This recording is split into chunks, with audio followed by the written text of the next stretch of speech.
atau 5 kilometer sebelah selatan kota Mekah. Kenapa Jabal Thawr ini menjadi tempat bersejarah? Karena di situ ada dua Thawr yang di situ Nabi pernah tidur bersembunyi selama 3 hari 3 malam. Kapan? Waktu Nabi berhijrah.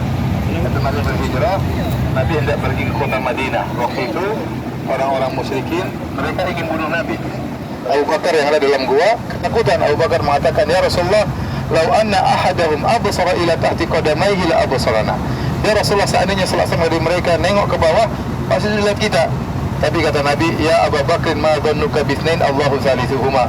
Wahai Abu Bakar, bagaimana menurutmu tentang dua orang yang Allah ketiganya? Artinya Allah tidak akan meninggalkan kita. Dan benar, akhirnya Allah membuat mereka tidak sempat lihat ke bawah, Allah palingkan wajah mereka. Menuju kota Madinah, Nabi ditemani oleh seorang penunjuk jalan namanya Abdullah bin Mulaikid. Abdullah bin Mulaikid ini orang musyrik, tapi disewa oleh Nabi karena dia tahu jalan setapak menuju kota Madinah. Karena kalau Nabi melewati jalur utama pasti ketahuan. Maka Nabi melewati jalur yang tidak biasa diikuti oleh orang-orang biasa ya.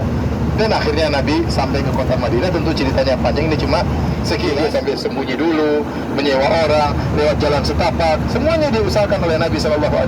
Jadi kita bagaimana perjuangan Nabi. Kemudian datang ada orang bilang sekarang tiba-tiba, "Oh, guru saya kalau sholat Jumat di Mekah, terus pulang ke Indonesia." Subhanallah. Nabi aja mau ke Mekah setengah mati kayak gitu, mau ke Madinah setengah mati ya. Ini tinggal tutup mata sholat Jumat di Mekah, pulang bawa korma. Dari mana ceritanya?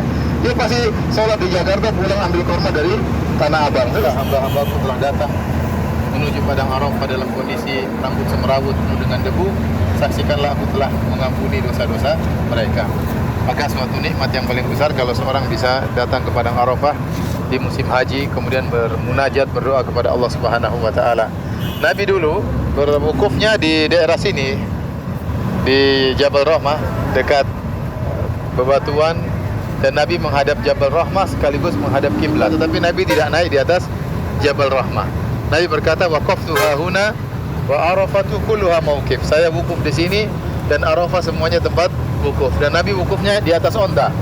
Nabi naik onta, kemudian Nabi di bawah Jabal Rahmah menghadap kiblat. Di depan dia ada Jabal Rahmah. Nabi berdoa dari zuhur sampai maghrib ya.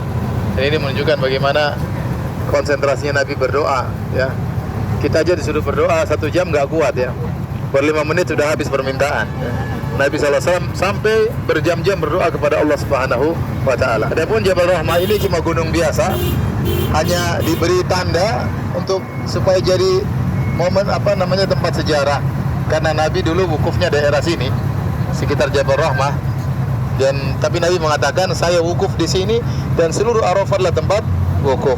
Adapun gunung ini sama dengan gunung-gunung yang lainnya, tidak ada keistimewaan tertentu ya.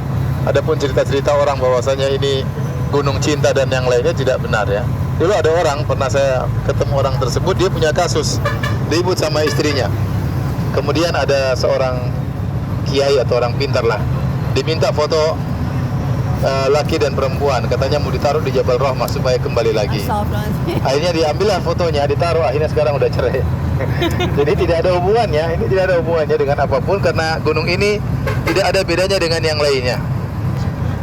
Tapi ini pertemuan Nabi Adam dan Hawa benar? Benar, Ustaz? Oh. Jadi ada riwayat disebutkan oleh para ahli tafsir bahwasanya Nabi Adam turun di Jeddah, terus atau di India, terus Siti Hawa di Jeddah, kemudian mereka saling mencari.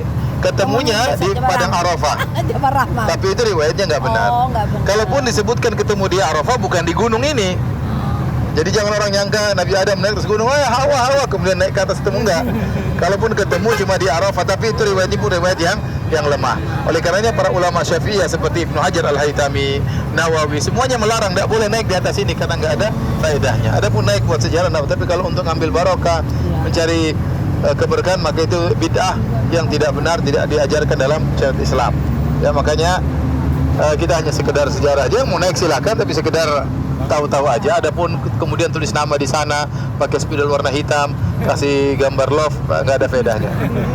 Baik, demikian saja. Semoga Bapak dan Ibu-ibu tanggal 9 Dzulhijjah bisa di sini. Ya, bisa. Kalau bisa di sini berarti hebat ya.